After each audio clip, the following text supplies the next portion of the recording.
Salam alaikum wa rahmatullahi ta'ala wa barakatuh.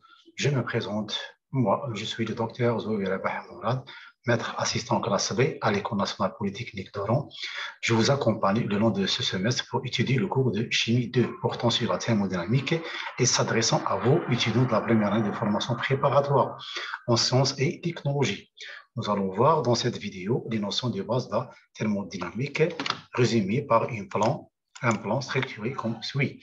En commençant par une introduction, suivie par quelques définitions concernant les systèmes et les milieux extérieurs, en finalisant notre présentation par un test COCM pour avoir au graphique quelques notions du bas sur votre mémoire. À la fin de ce cours, vous serez capable de distinguer les différents types de systèmes thermodynamiques, comprendre, décrire et quantifier les échanges énergétiques des systèmes thermodynamiques. Pour commencer, nous verrons toutes les définitions pour intervenir pour mieux comprendre le cours de chemin 2 portant sur la thermodynamique. Qu'entendons-nous par ce mot thermodynamique? La thermodynamique du grec thermos, chaud signifie chaud, et de dynamikos signifiant puissant, et la science qui étudie les échanges de matière et d'énergie qui ont lieu entre un milieu matériel appelé système et son environnement appelé milieu extérieur au cours de transformation ou bien évolution. La thermodynamique classique s'intéresse à des systèmes macroscopiques. Voyons cette image illustrant la signification de l'univers thermodynamique. Un système est la portion d'espace limitée par une surface réelle ou bien fictive contenant la matière étudiée. Elle est constituée d'un grand nombre de particules, non seulement des atomes ou bien des molécules. Le milieu extérieur, tout ce qui n'appartient pas au système, l'ensemble du système plus extérieur, constitue l'univers. L'univers thermodynamique a bien souvent des dimensions très limitées. En regardant le tableau suivant, on peut définir les trois types de systèmes rencontrés en thermodynamique: le système ouvert, le système fermé et le système isolé. Cette distinction est due au type d'échange entre un système possédant son énergie interne et l'extérieur. Il y a des transferts de matière et des transferts d'énergie sous forme chaleur dénommée Q et du travail dénommé W ou bien symbolisé par W. Par convention, tout ce que le système reçoit de l'extérieur est supérieur à 0 et tout ce qu'il lui cède à l'extérieur est inférieur à 0.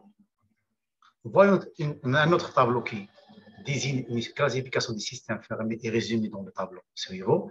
Il existe plusieurs natures de systèmes, non seulement physiques, chimiques, physico-chimiques et thermoélastiques. On parle souvent de l'état d'un système qui signifie ça. Que signifie ça? Un système est défini par les valeurs prises par un ensemble des grandeurs macroscopiques qui le caractérisent. Ces grandeurs sont appelées les variables d'état du système. Les variables les plus utilisées sont celles de Gibbs, la température, bien sûr, la pression, le volume et quantité de matière N, le nombre de moles de chacune des espèces présentées dans le système. Les relations entre ces variables d'état sont appelées les équations d'état.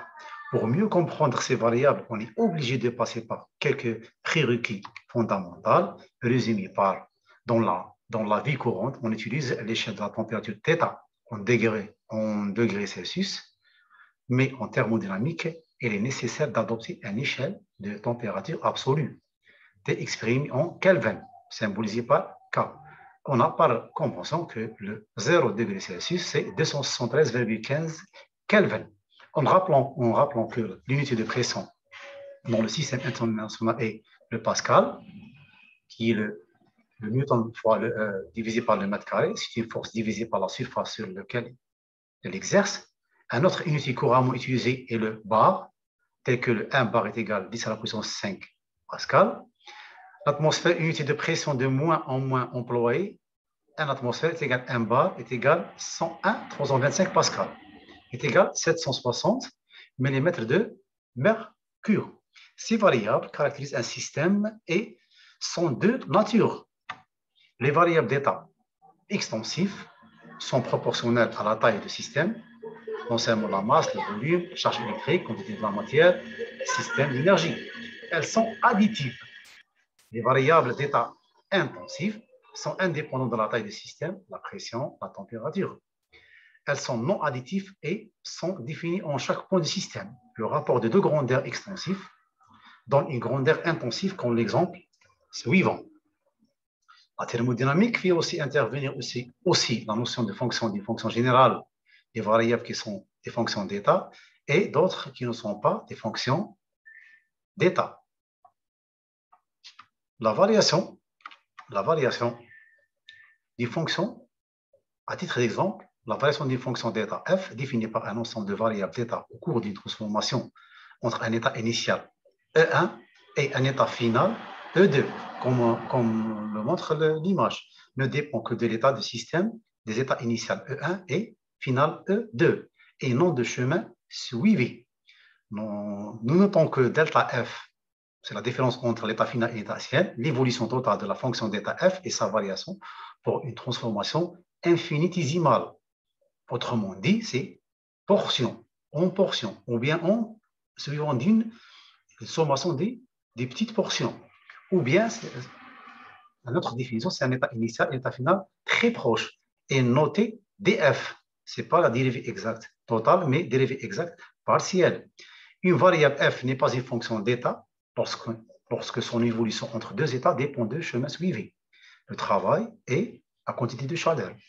Donc, sa variation au cours d'une transformation infinitésimale ou bien portionnelle est notée d de f'. C'est une différentielle totale inexacte parce que c'est indépendant du chemin suivi. En regardant la figure suivante, nous constatons que l'intégration de la grandeur infinitésimale df, notée avec sigma et non pas d, entre un état E1 et E2, dépend certes des états initial et final, mais aussi du chemin suivi qui doit être signalé. Nous terminons cette partie avec les types de transformation en thermodynamique. Une transformation thermodynamique, c'est une évolution d'un système par la modification d'au moins une variable d'état. Le système passe d'un état initial à un état final. Les différents types de transformation sont reconnus selon l'évolution des variables d'état, température, pression et volume, selon l'échange des chaleurs. Une transformation isotherme se fait à température constante. Une transformation isobare se fait à pression constante. Une transformation isochore se fait à V constante. Une transformation adiabatique, elle se fait sans échange de chaleur avec le milieu extérieur, c'est-à-dire la quantité de chaleur est égale à 0. Une transformation peut être réalisée en plusieurs façons, réversible, où le système est l'équilibre à chaque étape de son évolution. Lorsque la transformation inverse, le système repasse par les mêmes états intermédiaires. C'est une évolution infiniment lente. Et la deuxième, c'est la transformation irréversible. Elle est spontanée ou bien brusque, qui n'ont pas à être arrêtée ou inversée. C'est en fait le cas de la transformation réelle, du point de vue thermodynamique. Autrement dit, l'échange d'énergie ou bien chaleur-énergie, en particulier la température. La température, c'est une variable qui joue un rôle fondamental en thermodynamique. Elle peut être définie de deux façons. Cinétiquement, en se référant à l'énergie cinétique microscopique, agitation thermique, tout à fait normale. Autrement dit, la température est la conséquence macroscopique de cette agitation. La deuxième, c'est la macroscopique, comment en utilisant un thermomètre. La définition macroscopique fait intervenir le principe zéro, qui est défini en deux corps mis en contact prolongé se mettre en équilibre thermique. Deux corps en équilibre thermique avec un troisième sans équilibre thermique entre eux. À la fin, vous trouvez quelques questions d'évaluation. Désolé. Donc, il existe plusieurs modes d'échange énergétique. Non seulement on citait dans ce cours quelques modes principaux, non seulement les principaux modes d'échange énergétique permettant la variation de l'énergie totale d'un système sont le travail W et le transfert thermique ou bien le chaleur Q, elles sont exprimées en joules. La quantité de chaleur et le travail ne sont pas des fonctions d'état car leur variable dépend du chemin suivi. En mathématiques, leurs variations élémentaires sont notées de sigma W et sigma Q et l'intégration d'onde de W et Q. À la fin de ce cours, vous trouvez quelques questions d'évaluation, ce format que c'est pour graver ces notions sur la mémoire. C'est tout pour aujourd'hui. Pour la prochaine, Inch'Allah. Merci pour votre attention.